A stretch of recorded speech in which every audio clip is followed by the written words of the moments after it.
అల్లూరి జిల్లా సమాచారానికి స్వాగతం.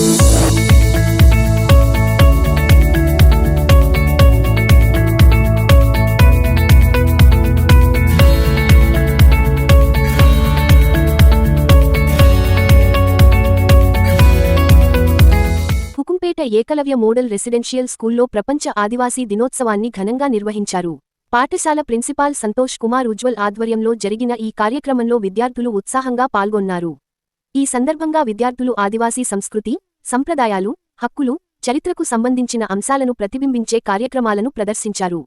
ముఖ్యంగా పాఠశాలకు చెందిన చిన్నారులు ఆదివాసీ స్వాతంత్ర్య పోరాట యోధుల వేషధారణలో ఆకట్టుకున్నారు. స్వాతంత్ర్య సమరయోధుల పాత్రలను ధరించి వారు చేసిన ప్రదర్శన స్థానికులను విశేషంగా అలరించింది. ఆదివాసీ సమాజం దేశానికి అందించిన సేవలు, స్వాతంత్ర్య పోరాటంలో గిరిజన వీరుల పాత్రను ఈ సందర్భంగా గుర్తు చేసుకున్నారు. విద్యార్థుల్లో ఆదివాసీ సంస్కృతి, సంప్రదాయాల పట్ల అవగాహన పెంపొందించడంతో పాటు తమ చరిత్ర, వారసత్వం పట్ల గర్వభావాన్ని కలిగించడమే కార్యక్రమం ఉద్దేశమని నిర్వాహకులు తెలిపారు. కార్యక్రమంలో పాఠశాల ఉపాధ్యాయులు, సిబ్బంది, విద్యార్థులు పాల్గొని ప్రపంచ ఆదివాసీ దినోత్సవాన్ని ఘనంగా నిర్వహించారు.